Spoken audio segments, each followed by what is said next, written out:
Today we are going to start with project schedule management, which is the sixth chapter in PMB. Okay, project schedule management is divided into six processes, and out of these six processes, just like in scope, they are either in planning or in monitoring and control. First five processes are in planning, and only one process, the last one, 6.6 control schedule, that is in monitoring and control. As we have explained already in scope, there is no need to have anything from schedule in initiation or in execution, because as you understand, execution is being taken care of by integration, because the integrated plan is being executed there through the direct and managed project work, and closing, naturally there is nothing there. So we have only planning processes and monitoring and control process. In planning, we have got, like any other process, the very first process would be the plan schedule management, which will result in the schedule management plan, which will provide us the guidelines for how to define the activities, how to sequence the activities, how to estimate the duration of the activities, and while that is being done, at the same time, the cost estimations would be ready from the cost area, knowledge area. Estimate for the resources is also ready. We'll put it all together in develop schedule. And develop schedule is quite a rigorous kind of a process, because here a lot of tweaking has to take place when we join all this data, and it takes a shape of a schedule. That schedule has to be tweaked several times to come up to a acceptable and workable, executable schedule.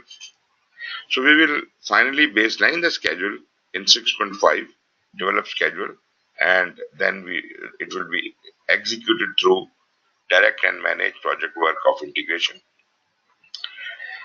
And whatever the results it produces, which are the work performance data, are sent to monitoring and control, and naturally work performance data is being analyzed and compared by all the 10 knowledge areas. So control schedule will do its own part, and it will look the variances in the schedule, and that the control schedule will exactly behave like the scope control schedule has done. Project schedule management, the purpose of this knowledge area is to manage the timely completion of the project. Through all these processes, all the six processes will help manage the timely completion of the project, and that is the biggest target for any project, that we want things to be done in time.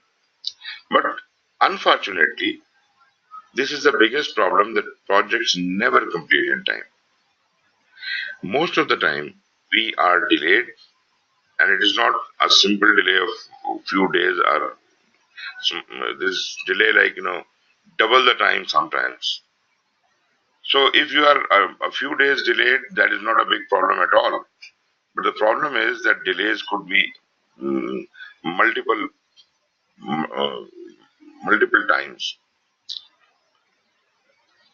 So this is the biggest challenge, to keep the project within the time frame, and to do the project earlier is even bigger target. The six processes are defined here, each one of them. The schedule management, naturally, as I said, is a process to establish the policies, procedures, documentation for planning, developing, managing, executing, and controlling the schedule. So whatever has to be done about the schedule will be provided the guideline, the policies and procedures in this process 6.1, plan schedule management. And then all subsequent processes will be handled in accordance with these policies and procedures. We do not have to think of a new way. The tools allowed, the method, this all has been decided in plan schedule management. Defined activities would be responsible for identifying and documenting the specific actions to be performed to produce the project deliverables, meaning what? We are trying to break the work packages of scope. We want to break the work packages down to the activity level, thus identifying the specific activities to be done on the project. But then the question is, if I only identify the activities, that is not sufficient. These activities have to be done in a certain order. Some activities will be happening in parallel, some activities will be following others. So, what will be the exact sequence of the activities, that has to be determined. And 6.3, we determine that the process of identifying and documenting relationship amongst the various activities. This will result in a network diagram, just like a flow diagram you make. So this is a network diagram, and we'll see how it is made. While the sequence of activities is being established, we can simultaneously be working on the activity duration estimate. Some of the people think that probably sequence is dependent on duration, which is absolutely wrong. You can establish the sequence without knowing the duration of the activities. Yes, I do agree that after the duration is available, the sequence can be further enhanced and further calculations are possible. But as such, establishing a sequence does not need durations. But anyways, when I have in 6.4, when I estimate the durations for each and every activity, then I would know the exact work periods needed to complete individual activities with the estimated resources. And from where the estimated resources are coming, that is part of the resource management knowledge area, from where we are getting the estimate of activity resources. Similarly, there is some impact of cost estimation also. Sometimes the availability of money also affects the schedule, so that is yet another dimension. So all these three estimates, duration, resources, and cost, they impact each other. So while we are calculating each one of these, we may take into account the other two. Now, when we have the sequence, when we have the activities, when we have the durations, now is the time that we can put it all together in form of a schedule.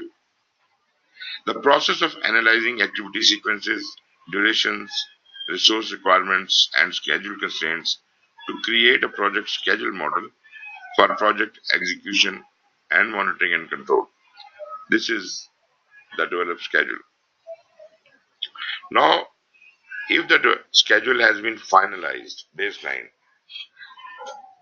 approved by the bosses, only then we will baseline it, and we will the baseline will automatically be added to the project management plan, and that is the baseline which is executable along with the cost baseline and the scope baseline, and they will be executed in monitoring in the execution process group. While I'm in the monitoring and control, I will exactly be doing the same. I'll be looking at the project management plan, naturally the schedule baseline, and comparing it with the output of the execution, which is work performance data. And I would see, am I on schedule? Am I behind schedule? Am I ahead of schedule? And naturally, I'll be doing in-depth analysis of that. And if at all there is any correction required, that correction will be made. So in monitoring and control, the process of monitoring the status of the project to update the project schedule and managing changes to the schedule baseline, that is through change request. I think this I have explained. So this is a big diagram showing all the 6 processes, their inputs, their tools and techniques, and their outputs, which we will be seeing one by one. as we discussed them. Let's move on to the key concepts of project schedule management. Project schedule provides a detailed plan that represents how and when the project will deliver the product, service, or result. Define the project scope. So we had already established the project scope, and now in accordance with the project scope, naturally we have the product scope. Even before that, we established the product scope based on requirements. Then product scope was translated into project scope. Then we created the work breakdown structure. Work breakdown structure was broken down to the work package level. So you see, we have a sequence already established. So now what we need to do is we need to break it down. We need to break it down to activity level and move ahead with the further planning on schedule. So this will be in accordance with the project scope, and it serves as a tool for communication. Naturally, once I have the schedule, I can communicate it to all concerned, and they all would know how the project is going to happen, and the expectations will be same. Especially the stakeholder expectations will be managed, and as a basis for performance reporting. Once I am in monitoring and control, I will be able to check myself and analyze my progress and report it like that. The project management plan select a team is responsible, as always in planning. It is not the project manager alone, the project management team responsible. So they select a scheduling method. Now, where do they select this scheduling method? How are we going to go about the scheduling? There could be more than one methods. So which method is to be used on this project is a part of the schedule management plan.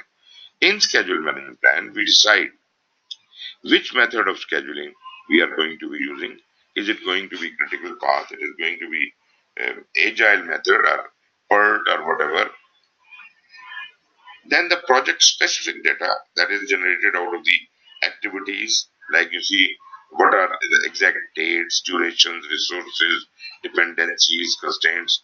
They are subsequently entered one by one into the scheduling tool, which ultimately yields into a schedule model. And schedule model is the first shape of Gantt chart you see with all the data represented on it. First time, whatever the shape emerges, that is my schedule model. So this is all because of the data, the scheduling data, the project specific data about activities and their dates and duration and all that. This data put together gives me a Gantt chart, and the first time, whatever shape it takes is called my schedule model. But you see, this schedule model is just the preliminary shape. With every little change I make in the schedule due to any reason, the whole shape is going to change. I agree, I understand the basic, layout of the activities may remain the same, but some of the activities may elongate, some may shrink, and ultimately the whole schedule model will either be elongated or compressed. And sometimes within the schedule also certain activities by themselves see certain change. So the Gantt chart will not remain the same. We don't call it Gantt chart, we call it schedule. The schedule will not remain same.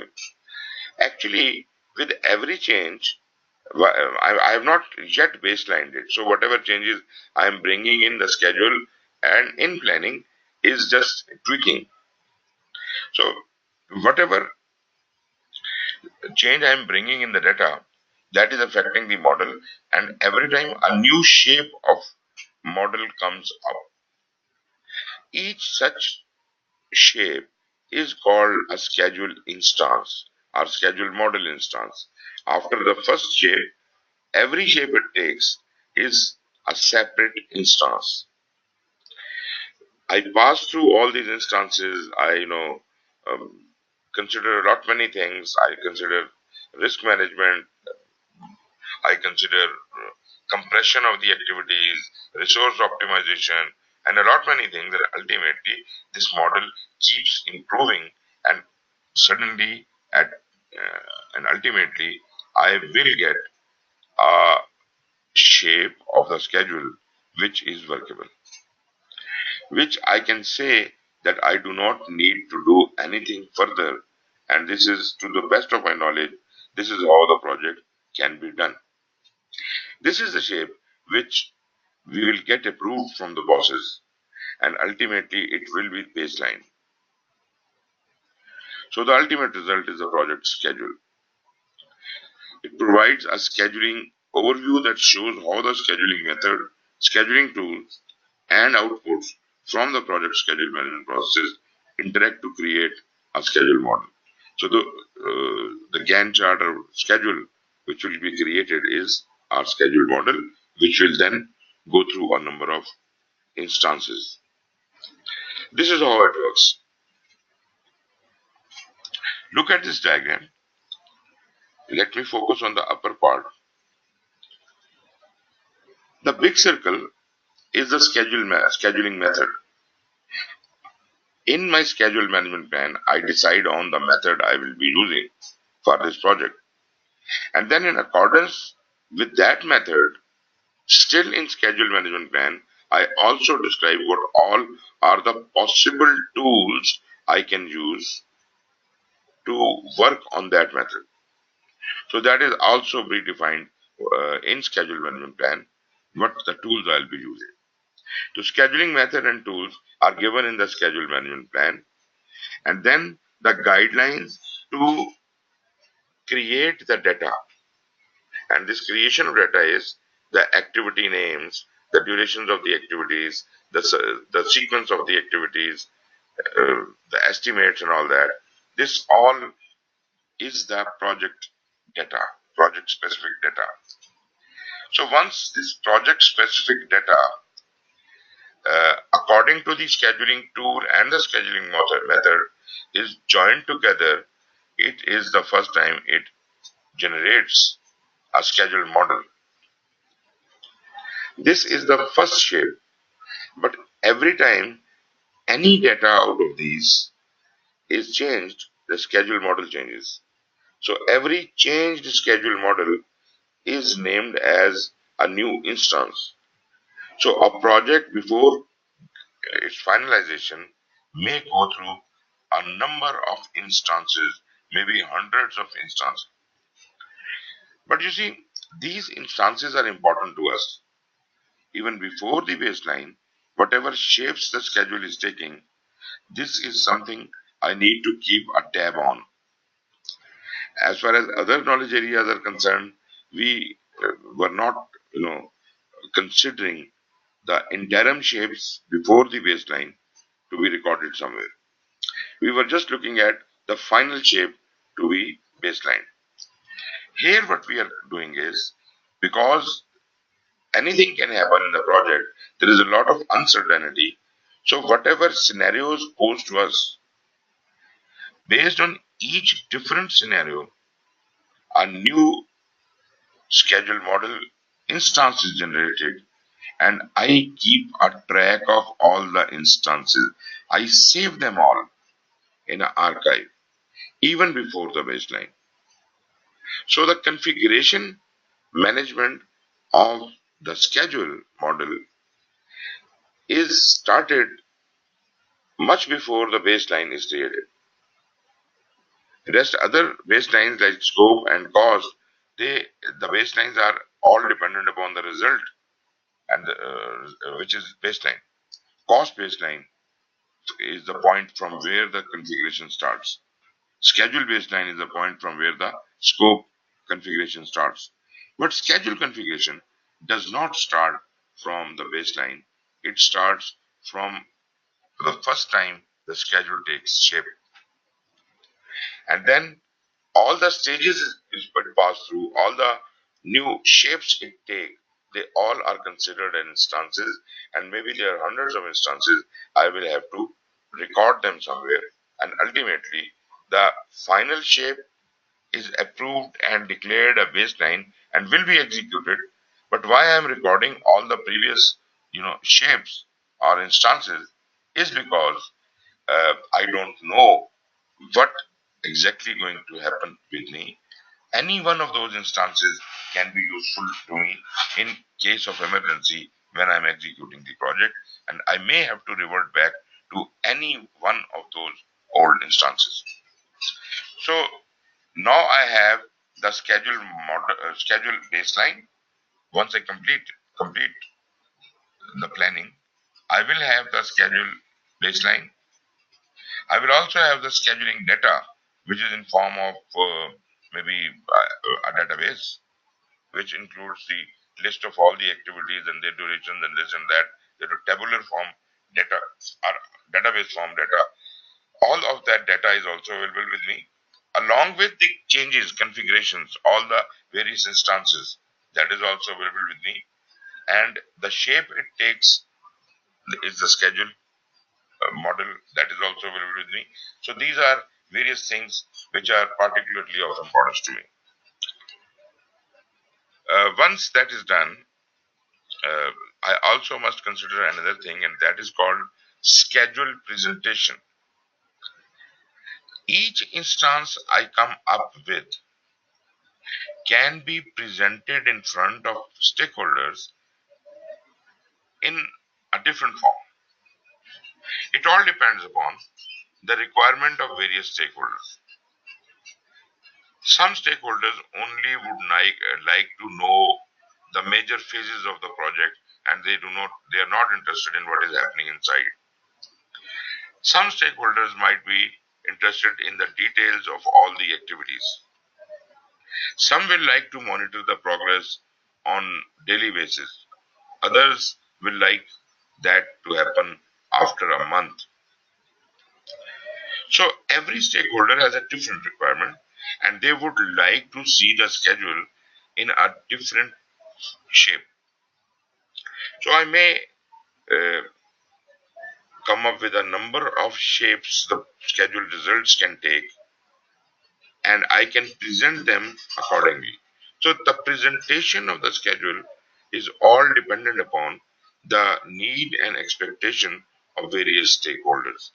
So each instance I have could be presented in a number of ways, maybe in form of a network diagram, maybe in form of a Gantt chart or a bar chart, maybe in form of activity list, maybe milestone list, or there it could take hundreds and hundreds of different forms. So for different stakeholders, there will be different presentation. So what we have studied here is we must have a scheduling methodology and a scheduling tool established in schedule management plan. We must have project specific data, and that contains all the data about the activities, resources, durations, dependencies, constraints, calendars, milestones, leads, lags, all of that data. Now that data is raw data. This data is put into the scheduling tool in accordance with the scheduling method, and only then it will take a shape of schedule. And the first shape it takes is the schedule model.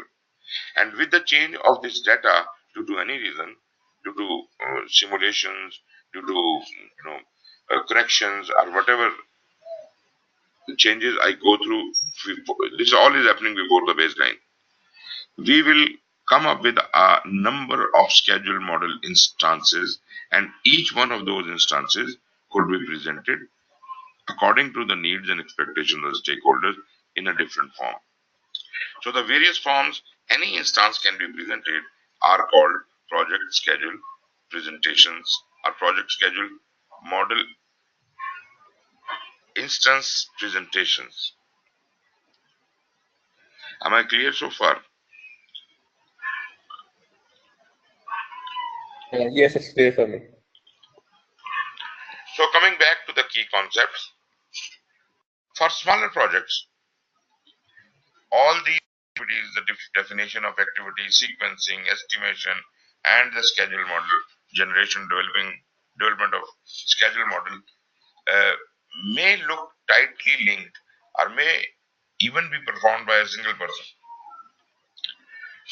So usually people see them as a single process. You are doing scheduling. So if you are doing all of these jobs, you are doing scheduling. That can be performed by a single person over a relatively short period of time. These processes are presented here as distinct elements because tools and techniques for each process are different. You may do it by yourself. A single person can be doing all the scheduling activities, processes, but we must understand and we must remember that each they're shown as distinct elements just because each one of these processes has a different way of functioning. They have different tools and techniques, they have different objectives. You cannot mix them together. But still, we respect the way people work. We understand that maybe in a small project, they all can be done by a single person. So let it be.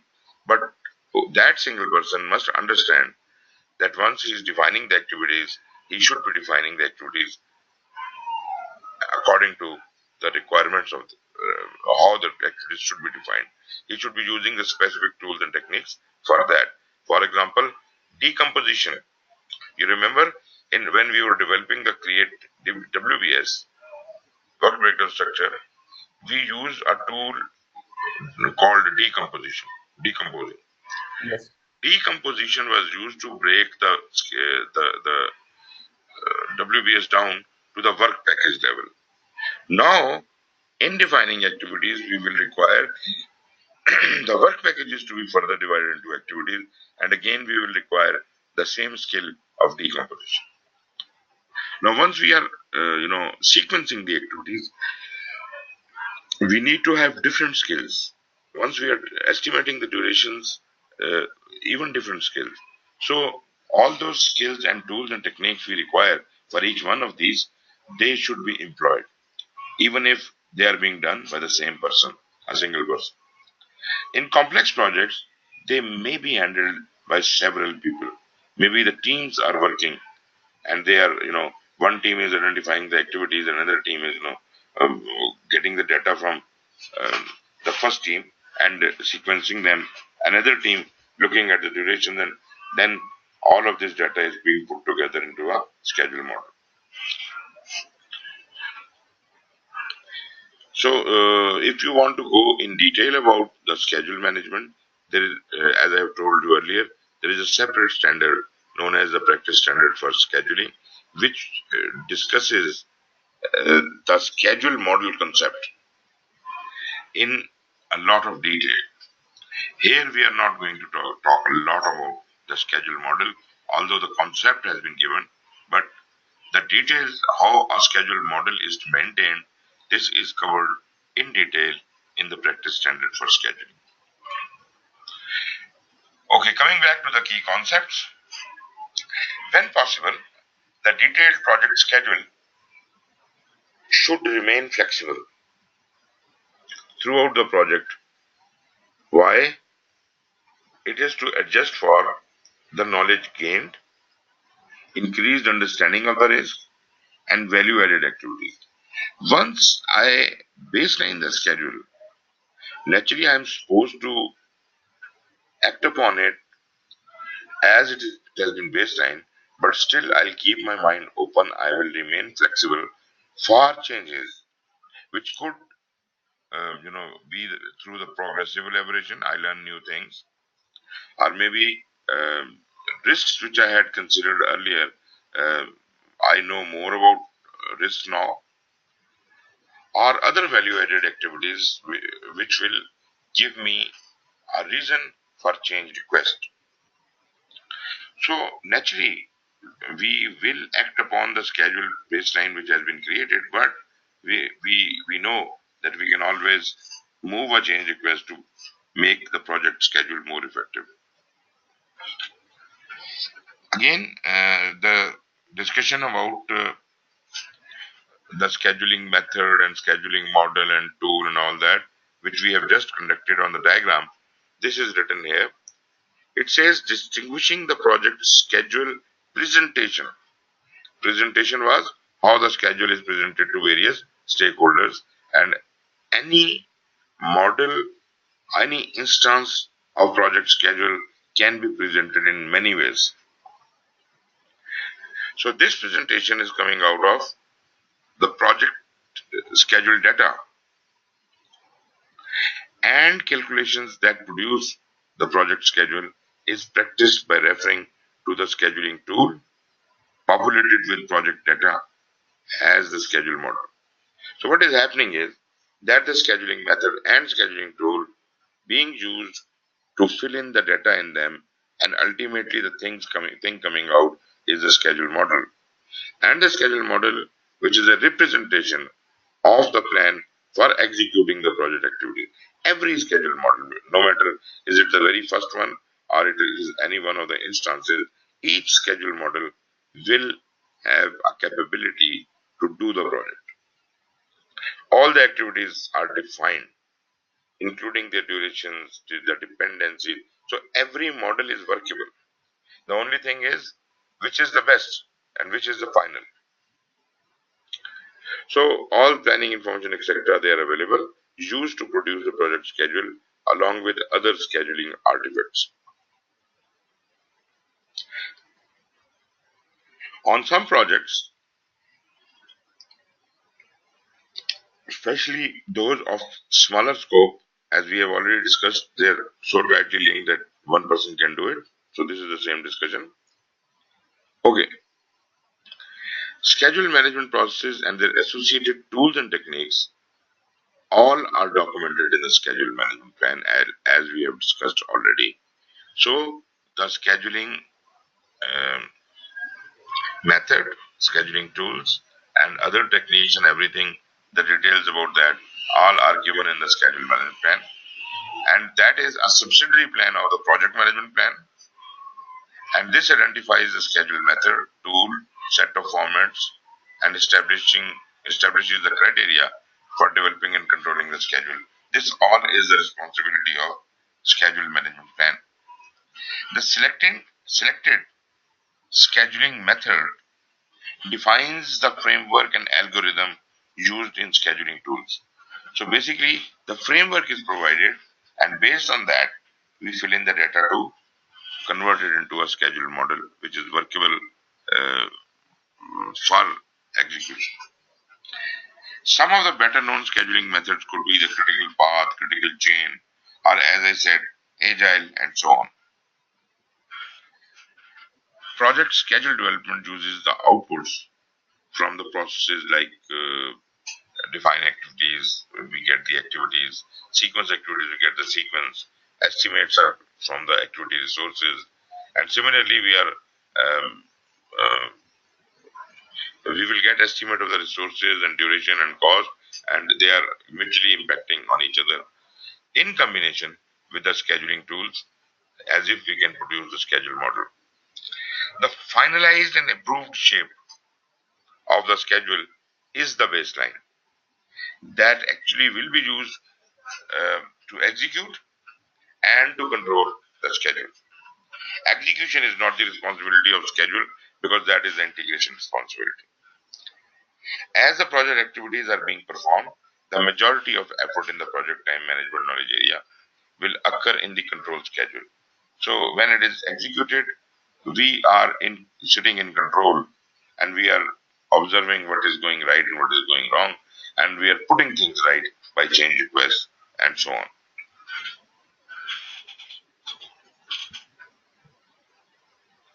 Okay, let's talk about the trends and emerging practices in scheduling, because with the introduction of agile and many other techniques, the perspective of scheduling has also changed.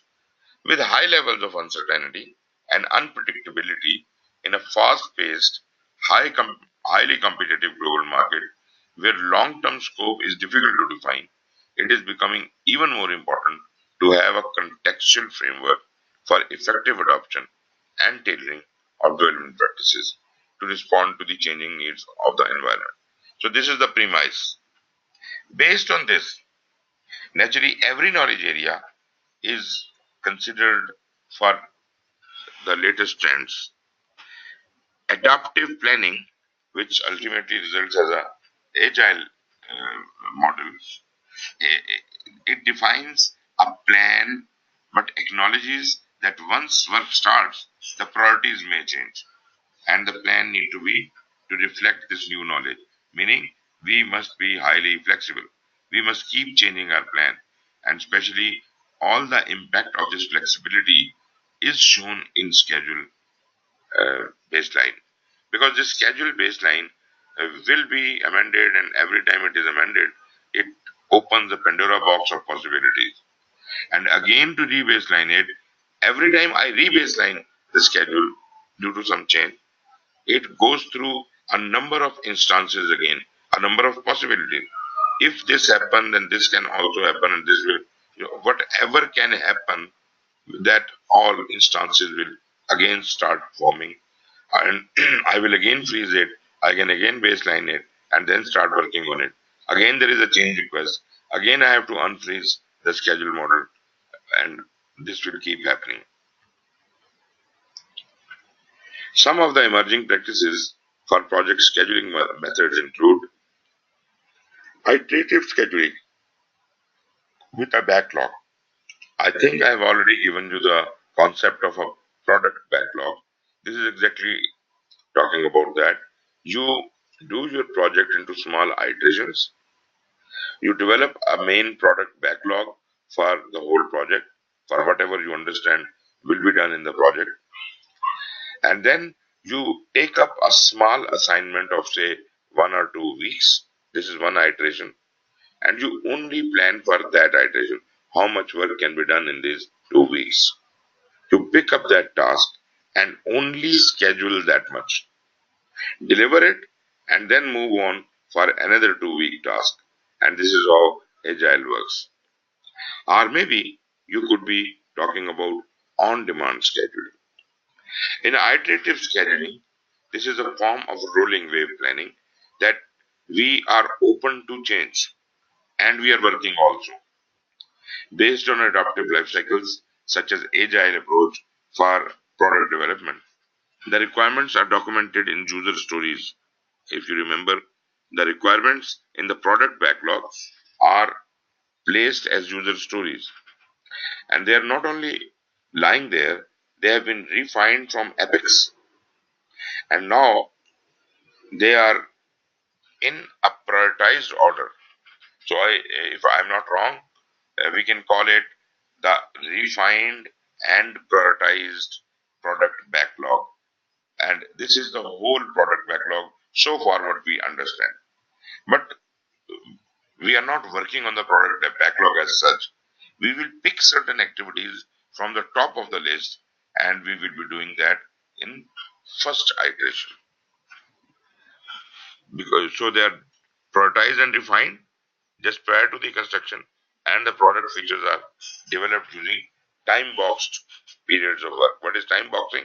Time boxing is, I have time boxed my iteration to 2 weeks, and within these 2 weeks, whatever job can be done, I'll pick that many user stories out of the product backlog, and I will take it to my workplace. My workplace is called a sprint. A sprint will have its own small little product backlog currently, which is empty. Now the 10 tasks I have picked off from the top of the product backlog, I will place them in my sprint backlog. Sprint backlog is where I work with my team. So me and my team will be picking the tasks from the sprint backlog one by one and doing it. As soon as a job is done, another user story is picked out of the sprint backlog. And this way we keep accomplishing them. So we are able to accomplish what we promised, and naturally, in after this 2 week iteration, we will be delivering something. So we are every 2 weeks we are consistently and continuously delivering while we are open to change. We are welcoming the customer and the stakeholder to bring in any change, but that change should be brought in the remaining part of work. And naturally, most of the work is remaining because I just picked up small little work from for doing in these 2 weeks. So I'm flexible, and as well as I am, uh, and I don't have any load. I'm continuously delivering result, and I have just load of say 10 jobs for these 2 weeks, and this is not even imposed on us. This has been the choice of the team itself. This approach is often used to deliver incremental value to the customer, or when multiple teams can concurrently develop a large number of features that have few interconnected dependencies. This scheduling method is appropriate for many projects, as indicated by the widespread and growing use of adaptive life cycles for product development. So the benefit of this approach is that it welcomes changes throughout the development life cycle. So as the product is being developed, we are open to change. Anytime any stakeholder can change anything because we are not worried if that item is not being worked upon. If that is lying in the product backlog and anyone wants to change it, I have no problem at all. Then we come over to the on-demand scheduling. This is again another trend. This approach typically used in a Kanban system. Now, what is Kanban? Kanban is yet uh, another concept. Like we were talking about Agile previously. Now in Kanban, we talk about Lean. Have you heard about Lean before? Lean. I've heard about it, but I don't know much, to be honest. Okay. So Lean is, as you see in Agile, we were focused on flexibility, speed, uh, empowerment. These were the things which actually made Agile possible. Meaning, we were able to do the job more efficiently in a lesser period of time, and we are highly flexible. Kanban Yes. says that whatever we do must be most effective and efficient,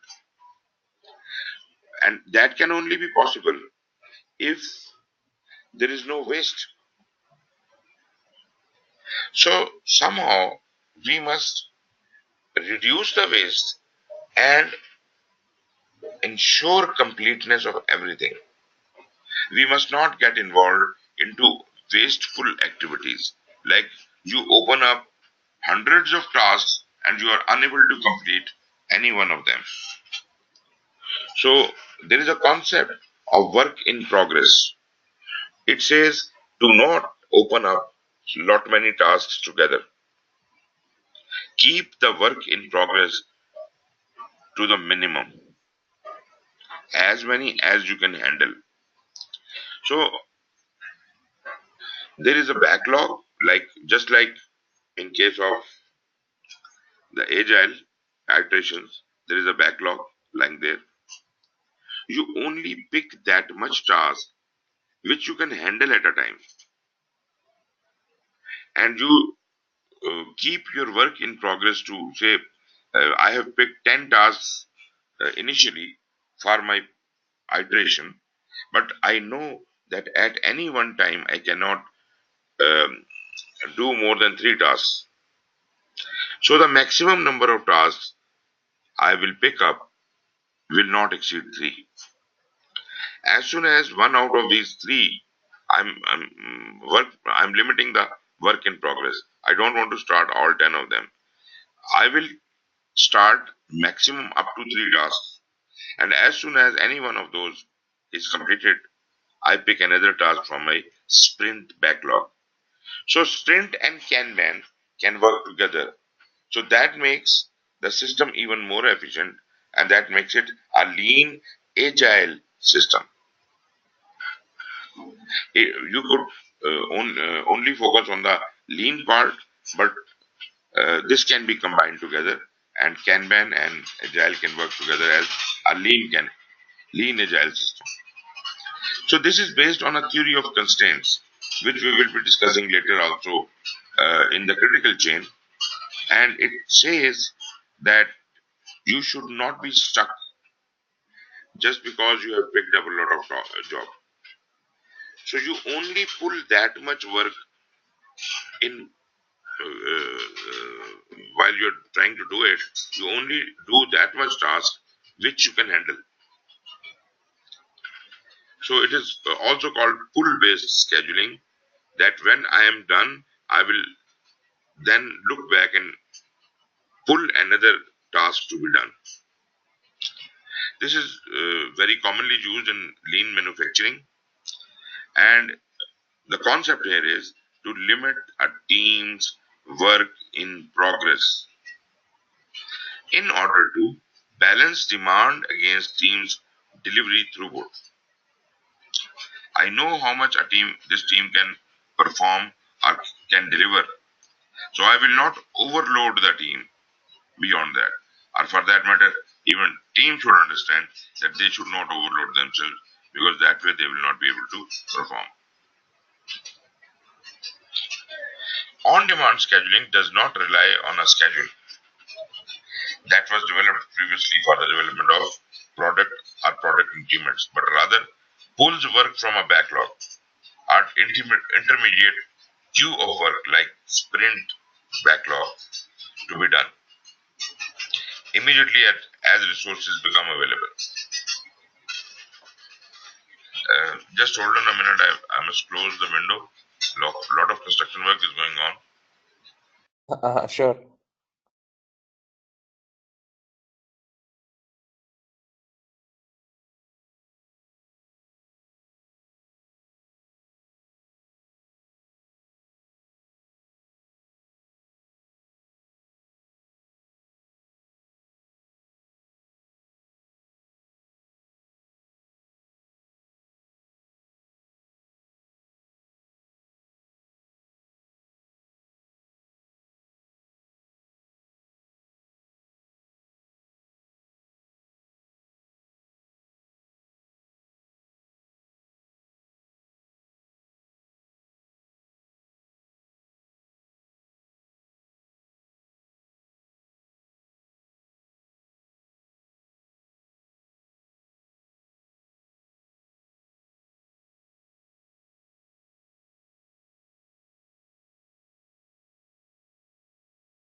Right. So this was all about on-demand scheduling. Do you get the concept? Yes, and I understand this.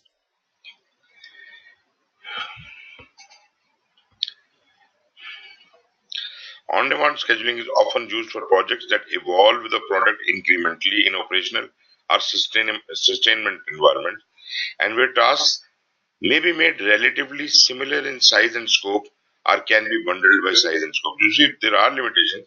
If the tasks are of unequal sizes, then probably you can't really do it the way we are talking about in Kanban.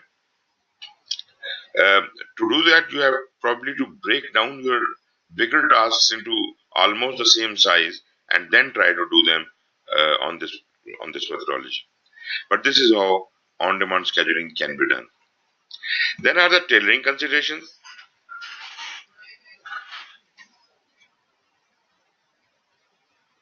Can you hear me, because I see some I echo. can hear you. I can hear you. Okay. there is going on some networking problem also. Because each Right. project is unique, the project manager may need to tailor the way project schedule management processes are applied. So what all can you tailor? What are the considerations for tailoring? Um, Life cycle approach you have adopted. This could be tailored. You can have your own life cycle, and that life cycle which suits the needs of the project. Resource availability, maybe resources are in-house available, or they have to be hired, or maybe you decide to get the job done through the contractors. Project dimensions have to be defined, um, and the technology support you have. For more specific information, we can always refer to the scheduling standard. As far as the life cycle is concerned, most appropriate life cycle that allows for a more detailed schedule, you must be going for that. Resource availability, you must consider the various factors influencing your durations, such as correlation between available resources and their productivity. So, uh, employ the resources justifiably. Don't overload the resources. If they are not able to add value to the job, such resources are not required.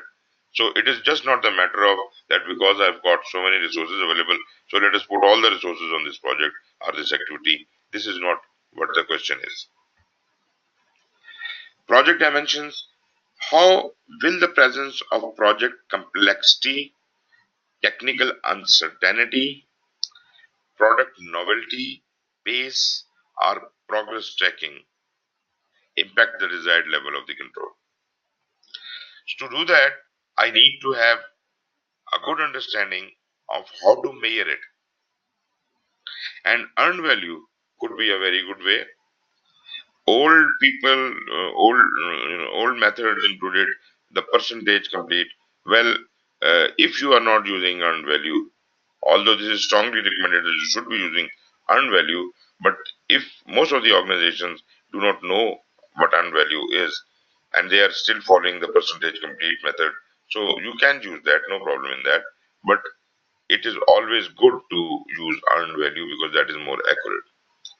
And sometimes people use another method that is uh, like the traffic light method. That if there is a problem, the progress is shown as red, yellow if it is kind of in between, and green is okay. Sir, Technology can you support. elaborate a bit more on the earned value concept? We will talk about it more detail in cost, because this is Right. a method in which the schedule, cost, and scope can be measured together. So Right. because it involves cost uh, for calculations, therefore we will discuss it in the chapter of cost. Right. Technology support, uh, is technology used to develop, record, transmit, receive, and store project schedule model information, and is it readily accessible? Considerations for agile and adaptive specifically.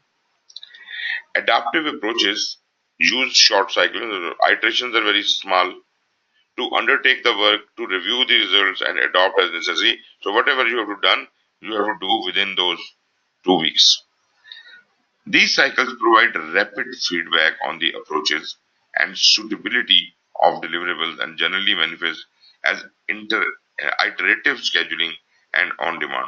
As we have already talked about, iterative scheduling, meaning you schedule in small cycles, and on demand scheduling, which we have talked about already, which was Kanban.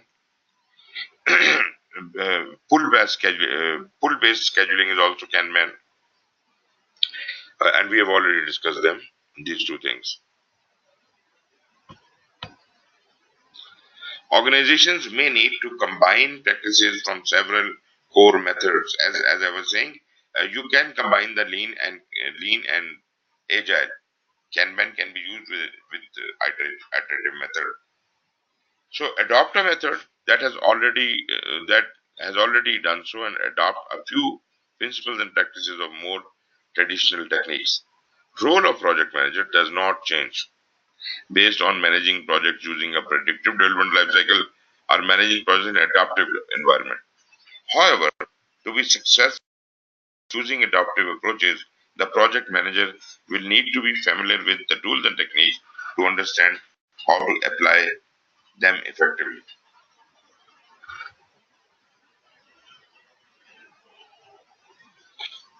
Coming over to the hardcore project schedule management, the very first process is plan schedule management, which will result in the schedule management plan. Plan schedule management is the process of establishing the policies, procedures, and documentation for planning, developing, managing, executing, and controlling the project schedule. This is a definition we have already given. Key benefit of this process is that it provides a guidance and direction on how the project schedule will be managed throughout the project. So this is a kind of a guidebook for the scheduling purposes. Schedule management plan is definitely a component of the overall project management plan. Now it could be formal or informal, depending upon the need and requirement. Maybe your project is so small that maybe it is just a 1 week project. So the schedule management plan may not be a formal, well documented kind of a plan. It could be informal. Maybe such a small project could be written down on a sheet of paper and you develop the schedule in your mind. But formally, uh, as the project size is big and you cannot remember the things, probably you need to write them down, jot them down formally in some specific template or format. It can be highly detailed in that case. Otherwise, if it is small or less complex, you can broadly frame it based upon the needs of the project and include appropriate control thresholds.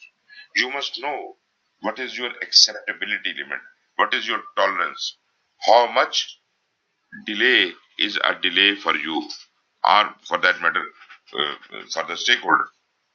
How much delay will bother the stakeholder? Sometimes the you know due to sensitivity, even a second, 1 second delay is a big delay. In some projects, even a month delay is acceptable. So you must establish the control thresholds because that is going to define how you check the things later.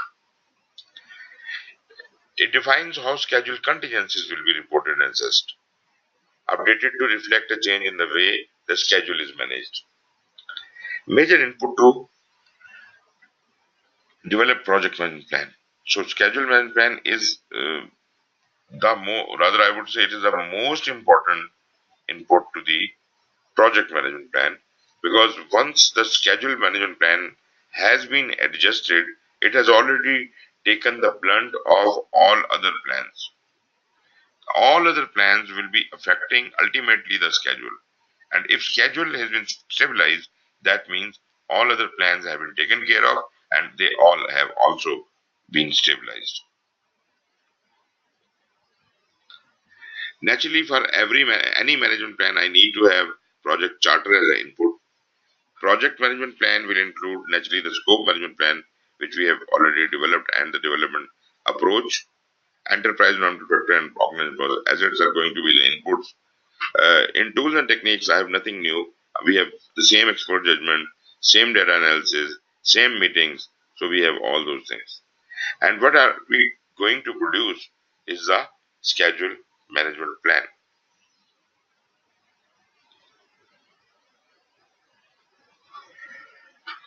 We understand what the charter is, we understand what the project management plan is, enterprise non factors, process assets.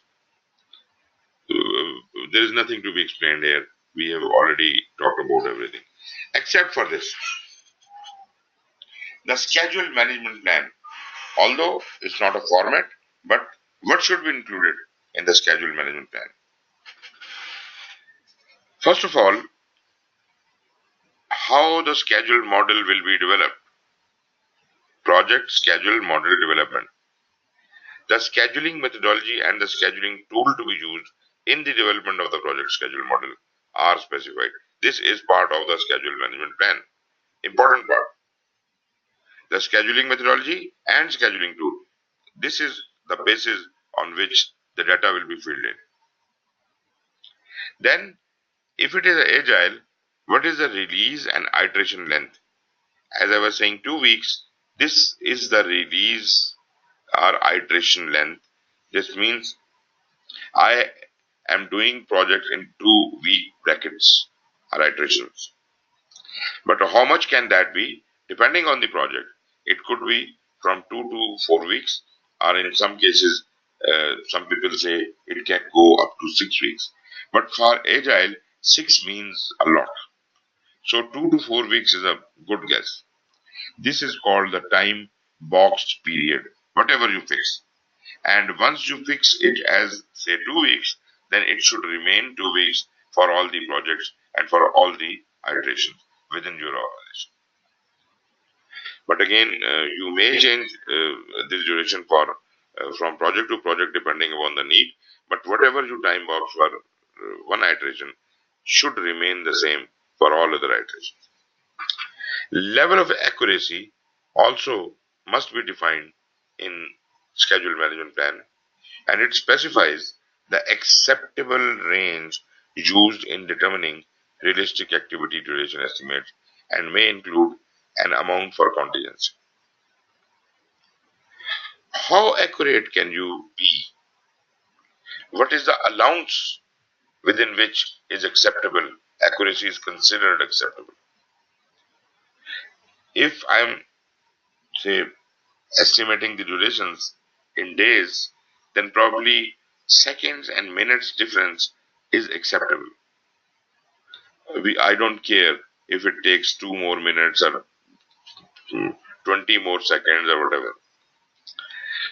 It all depends. You have to decide on what the level of accuracy for the project your project should have. How are you measuring it? What are the units of measure? Generally, the units of measure could be, meters, liters, tons, etc. In case of time, it could be minutes, seconds, weeks, days, hours, etc. So whatever you use, that would be your unit of measure. And organizational procedural links. You remember the WBS we created, and we have numbered it as well. So wherever you refer anything, you must use that numbering system. So WBS provides a framework for the schedule management plan, allowing for consistency with the estimate and resulting schedule. So things are going to be linked by these numbers. So these procedural links should be available. Then project schedule model maintenance. You have created a project schedule model, but how are you going to take care of it? The process used to update the status and record progress of the project in the schedule model during the execution of the project is defined. Control thresholds. Variance. How much variance is okay with you? This is your tolerance. This is your threshold. So you say this job which was supposed to be done in 10 days, if it gets delayed by 4 hours plus or minus, that doesn't matter to me. So that way, control threshold has been defined as plus minus 4 hours. Thresholds are typically expressed as percentage deviations from the parameters established in the baseline plan. Rules of performance measurement. Again, we come back to earned value management or other physical measurement rules like percentage, whatever. Rules for establishing percent complete. Okay, let me define it a bit. We will talk about it more, but you see, generally, how do we take the percentage, progress of a project? If I ask you how much is the progress of your project, which you are doing right now, what could be your answer? It could be if I have broken it down into phases or activities, I can quote the percentage of activities done or the phases completed, or I mean, generally it will be or a number of milestones that have been achieved so far. So it could be I can quote the numbers out of total, or I can quote the percentage. This would be in general. Okay. So tell me, you have told me right now a number of ways.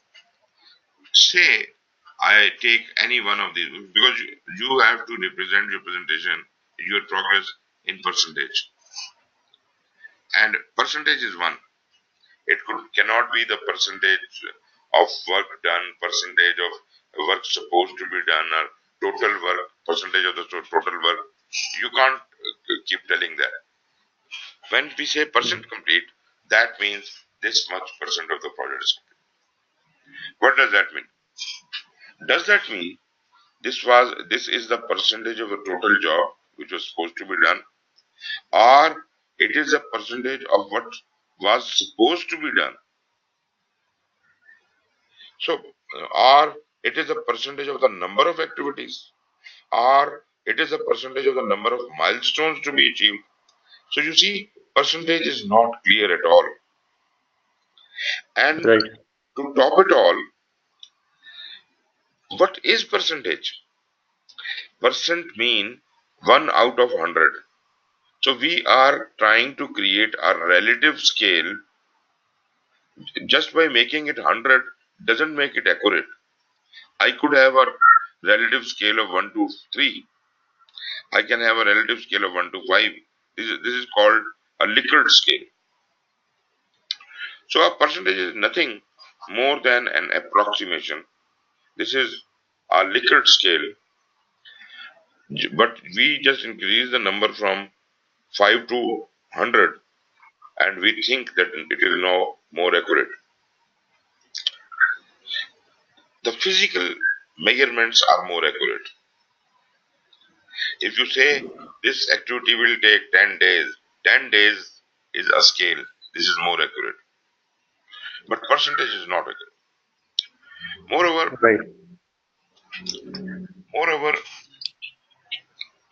if we get rid of the percentage, then we have to think what is the way, how can I equate the progress of scope, time, and cost together in the same units.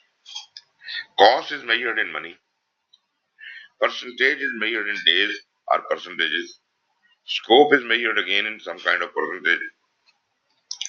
What could be the method in which we could use same scale, same units, and we still be able to measure the progress? Now, number of activities is not a good way of doing it because one activity could be bigger and one activity could be smaller. So if you say out of 100 activities I have done 20, so it should be assumed that I have done 20% job. This is not fair because the 20 activities you have done, they are so small activities that they are equivalent to one big activity on the same project. So this is also not a very good way of doing it. What else can we do? The most intelligent way is using cost as a unit common for all. Now you might be amazed, how can cost measure progress on schedule? Say the job which was supposed to be done is say five activities were supposed to be done during this month, and the budget I calculated and allocated for each one of those activities, that sums up to be 5,000 rupees. So in total, I had to do a job of 5,000 rupees this month. Was I able to complete all those five tasks? Say I was able to complete four tasks and one task could not be done. So what is my progress? How much I have done in terms of money? Each of these five tasks had, say, they could have different budget. One could have 200, one could have 500, one could have 800, and so on and so forth. But let us suppose they all were of equal amount, 1000 rupees each. So, what have you accomplished? You have accomplished 4 tasks. What is the budgeted value of 4 tasks? 4,000. So, 4000 is my earned value. Planned value was I planned for doing 5 tasks, which cost 5000 rupees. So, my planned value was 5000 rupees, and my earned value is 4000 rupees, and I am short of 1000 rupees, meaning I am behind the schedule by 1000 rupees. What if I Okay. completed all of these 5 tasks and I also completed another task which was not to be done in this period, which was to be done later? So I did 6 jobs, and maybe the earned value is 6000 rupees. And in that Right. case, the plan was 5000. I did 6000. So I'm ahead of schedule by 1000 rupees. You know,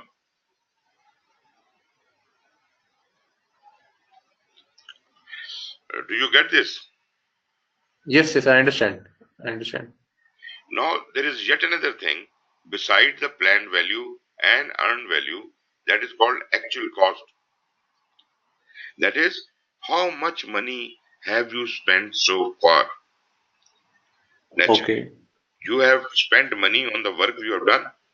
You did 4 jobs or 6 jobs, but you spent certain amount of money. How much have you spent? Yes. When I ask you how much have you spent, you tell me 8000. How much have you done? Hmm. How much is the earned Let's value? say 4000. 6,000. You have spent double Hmm. that amount. So Hmm. I will compare it with what you have done, not what was supposed to be done. I'll not compare it with 5000. I'll compare it what actually is done on ground. There's 4 tasks worth 4000 rupees. And what have you spent? You have spent 8000 rupees. You have spent double the amount. Hmm. So this is my actual cost. So based on these 3 values, planned value, earned value, and actual cost, I can find the schedule variance, the cost variance, and even I can forecast a lot many things. Hmm. So this is generally the EVM technique. Schedule performance measurement, such as schedule variance and cost, and the schedule performance index (SPI), used to assess the magnitude of variation to the original schedule business. This is also part of earned value. Due to earned value, we have the values of schedule variance and schedule performance index. And for that matter, in cost, we have cost variance and cost performance index. So this is the benefit of earned value. And then you must also decide in your schedule management plan what is your reporting format. The format and frequency for various schedule reports must be defined in the schedule management plan.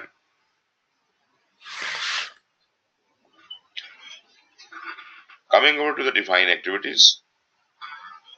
Now is the time when we are going to break open the work packages into activities.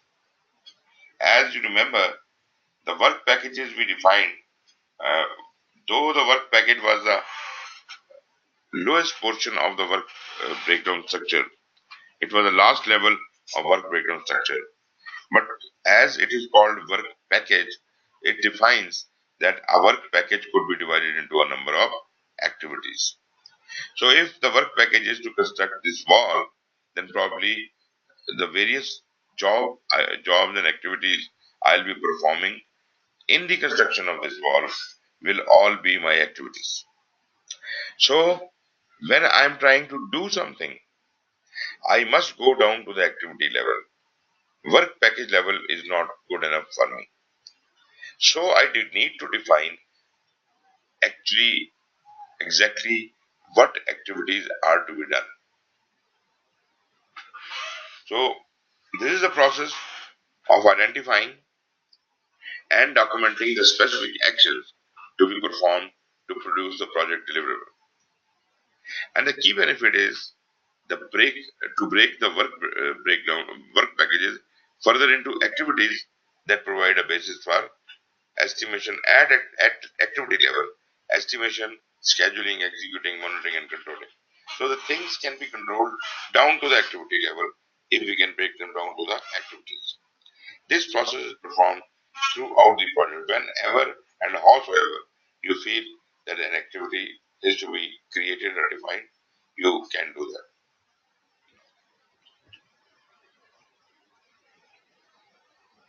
So what are the inputs, tools and techniques and outputs? Project management plan, especially the schedule management plan and the scope baseline are input. Um, then we have enterprise factors and organizing process assets. The tools here, expert judgment and meeting, you are well aware. Decomposition, again, we have already used it in when we were developing the work breakdown structure, and I explained that decomposition is the art of breaking things down to lower levels. Rolling wave planning is, as we move ahead in the plan, we'll keep elaborating about it. Now, this might confuse you that this was defined as a progressive elaboration earlier, and now I'm calling it rolling wave planning. So let me clarify. These are two different concepts, but they mean almost the same. But the level of each is different. When I'm talking at the strategic level of the whole project or the organization, I would say that this project can be divided into 5 phases, and these are going to be 5 phases. So this was a strategic level plan, and I had this thing in mind that this project has 5 phases. But as we move ahead in the life of the project, we learn that there can be another phase. This phase or a part of phase has to be added. So as soon as I learn that, I will accommodate that in the main plan and I will change the phases. So this is happening at the top level, at the project or phase level, and therefore this concept is called progressive elaboration. So progressive elaboration is more strategic in nature. Whereas rolling wave planning, although is the same, but it is to be applied at tactical level, and when we are breaking down the work packages or activities, this is the level where we apply this. You remember I said if you do not know how to do a job, you will leave the space blank in work breakdown structure saying it is a planning Yes. package and we will explain it later. So this is where we explain it. Rolling wave planning. The output of this process are major outputs are the activity list will be formed. And for that activity list, you will define a number of attributes. What do you require about this activity? You require duration, you require sequence, you require precedence, you require resources. Whatever you require, these things are called attributes. Though you do not have to calculate all those attributes, but at least the names of those attributes important for you must be mentioned. So activity list is formed, activity attributes are established, and also the milestone list. What is a milestone list? Let us talk about it. Now, you use the word milestones earlier. What is a milestone list? Milestone list basically is we defined it as points in time which hold significance either at the end of certain phases, which would be more significant milestones, or in the middle of certain phases, which are defined as points in time which represent completion of certain activity. Wonderful. And they can be they can be as many as the number of total phases, or they can be much more than the number of total phases. Wonderful. So this is milestone. So you have to create a milestone list. But here you must understand that although it is shown at third number in outputs, but this is not the third thing to be found out. This is the very first thing you can find out. You see, when I start identifying the activities, the very first thing I can identify are the milestones, even if the activities are not known. I know that this project has a major milestone of completion. So that is the milestone, project completion, delivery of the final product. Then we have got it divided into phases already. So those phase ends are also milestones. So milestone list can start getting populated even before the activity list is formed.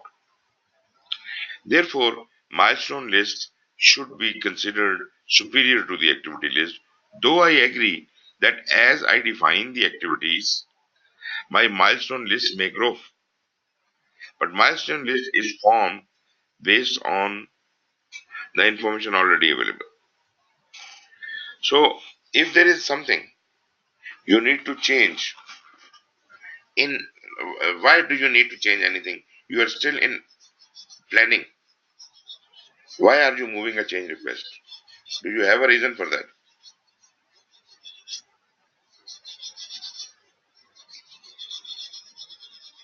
Enough. During planning, we might understand that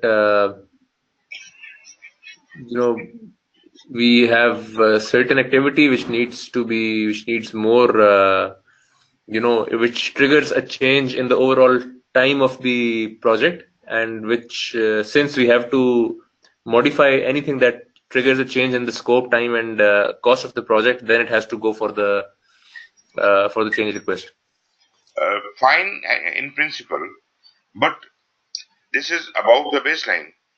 Do you have a baseline so far? No, not yet. Where are you standing? You are defining the activities. How are you defining the activities? What is input to the activities? The scope baseline or the scope management plan will give the will give the activities, and then we will list them down, and we will then schedule them. You have said it all. Actually, scope baseline has already been done. Therefore, the work packages have been defined, the work breakdown structure has been defined, and baseline. You can't change it. And if at all you think that due to the activity definition, you learn something which will affect the scope and baseline has to be disturbed, that is why you have to move the change request. Otherwise, Right, nothing else has been baseline so far. right. So you develop your schedule baseline here, which will become the part of project management uh, plan. And naturally, the cost baseline will also be part of it, and other scope baseline will also be part of it. So here you can see milestone list. Milestone list is created only for the purpose of sequencing the activities. Whereas activity list and attribute are going to each one of the processes. And this activity list, uh, once the sequence has been established, we will be doing the duration estimations, or we can do it in parallel. Resource estimation is not done here. It is done in the resource management knowledge area. So activity resource estimations will be done there. Cost estimation will be done there. And all of this data put together is in the developed schedule.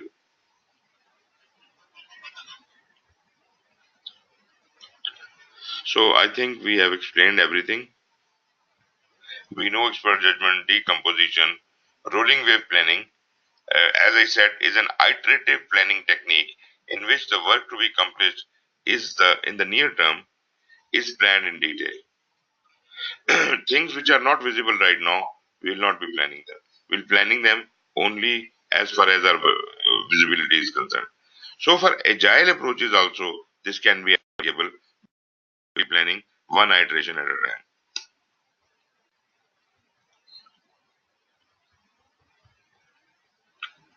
Next is the sequence activities. Okay, before we can start that, we can have a little break of 5 to 10 minutes. Sure, that's fine.